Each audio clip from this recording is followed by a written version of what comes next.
Tubers, I'm back. I had a couple of down days there. It seems like I'm experiencing a few more down days than I am up days anymore. I'm trying to get my light adjusted here. Excuse me a minute. There we go. Got me a little light that kind of comes out over my work here.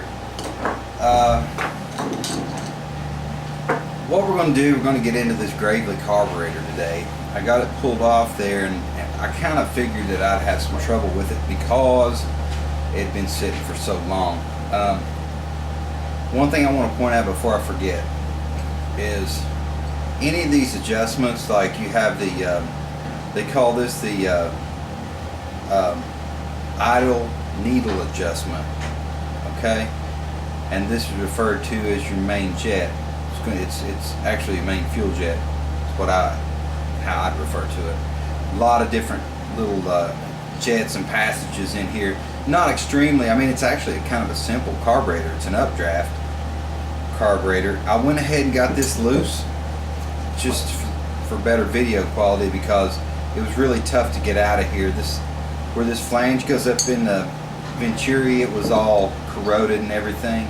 I'm going to try to come over there with the bowl to show you. Well, actually, I think you might be able to see it from here. Not sure, but the bowl where I kind of dummied up and didn't drain. It has a drain on it where you can drain the bowl.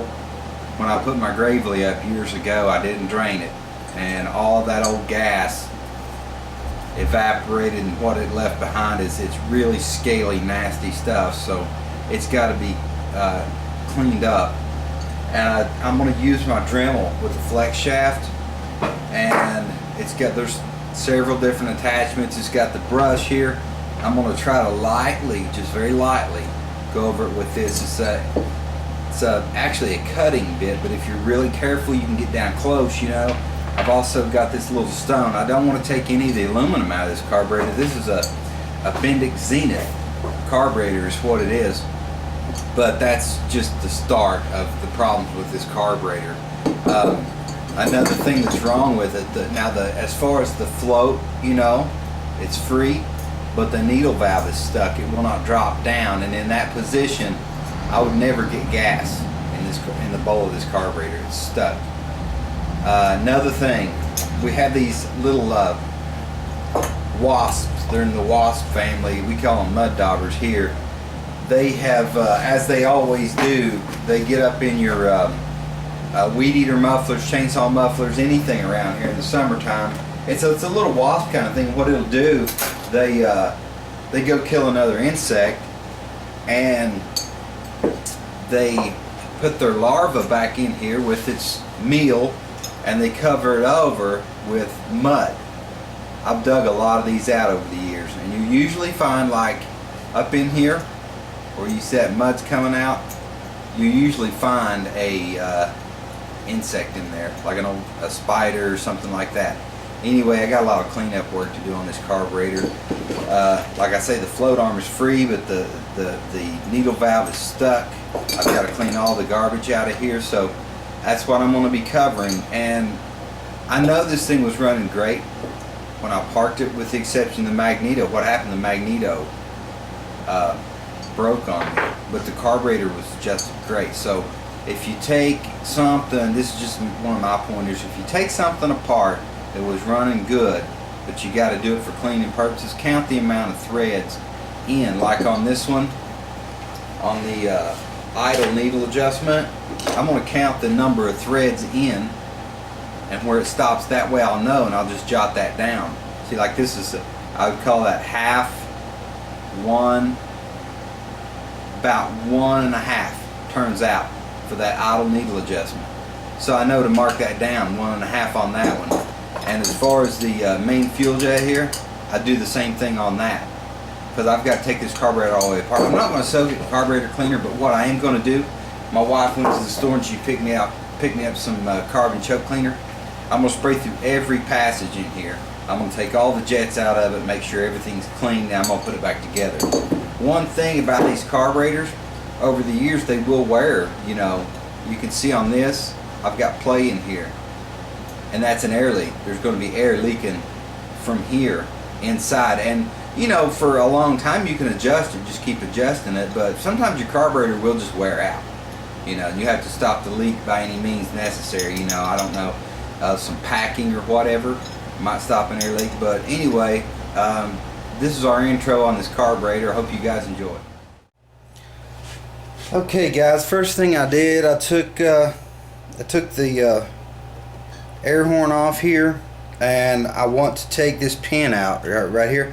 I want to be careful. I was working on a set of Honda carburetors for a motorcycle years ago as the old Gull Wing, and I was trying to drift this pin out, you know, and see, this one came out real free. On the Honda carburetor, this was stuck so badly that I broke one of these lugs off. So it might be a good idea if you guys just spray a little lubricant on there if you're working on something really nasty, dirty. The reason I'm taking it apart, like I said, I've got my needle valve in here and it's stuck. So one thing that can happen with these is they've got a little neoprene tip on them. So what I'm going to do, I'm going to take just a little WD-40, I'm going to spray in there, and I'm going to turn it just a little bit because I don't want to rough that up, that sealing surface. So I'm going to get some WD-40, soak it, or spray it, let it soak for a minute, and I'm going to try to wiggle it loose. Like I said, I don't want to damage that. Alright guys, that was, it was kind of rough. Had to let that soak a little bit, but you can see that's just got that little neoprene. A lot of people call it rubber, but it's actually made of a material called neoprene. All that does, you know, in case you're unfamiliar with carburetors and how they work, this is actually going to be upside down, and when the float, you know, when the bowl fills, the float is going to come up, which is going to stop, you know, it'll come up and seal when that float floats up there. I'm going to get all my little bitty parts. I need to get me a little some kind of little dish and start putting all my little parts in, keep track of them, and then I'm just going to spray a lot of this out, and I'll get back with you guys when I disassemble the rest of the carburetor. Okay guys, I know I got the camera just a little bit off center here, but I'm more interested in you being able to see what's going on with this than the words coming out of my mouth, or watching the words come out of my mouth rather. But at any rate, this is the main discharge jet. I'm going to take it off and make sure it's clear. This stuff is, these old carburetors are, I guess the terms that they used back then are a little different than they are today, but you know, carburetors pretty much work the same today as they did yesterday, with the exception of electronic solenoids and stuff like that. You're still mixing gas and air together, you know, to mix it. So it's really the same principles apply. It's just kind of done in a little different way, I suppose I guess you'd say. You know, I need to get my main jet here. Now I can take this off without disturbing the adjustment. It has a nut right back here. I can take the whole there we go. I can take the whole thing out. I don't think it's going to be too bad to clean this up. It's just going to take a little effort. Now you can see another, I think you can see, I don't know, there's a jet back in there, and of course you want to be careful with these, not to damage it. That's your sealing surface right there. And I may just take a wire brush or some really super fine sandpaper and clean that up. It's got a little rust on it. But now what I'm going to do, it's time for me to kind of just finish disassembling everything. I've got a jet here. It's not going to come out. It's damaged. It's been damaged for years. I'm going to just have to spray through it and do the best I can, because it's just going to snap the head off if I fool with it anymore. I can get it cleaned out pretty good, I'm sure, with the compressed air and the carburetor cleaner. I don't think I'm going to have that out of there. But I do want to try to get this one out. The threads on it look good. I may have to get a smaller screwdriver to get back in here to it, yeah. But I'll continue on with disassembling it, and then we'll just clean the parts off and we'll put it back together.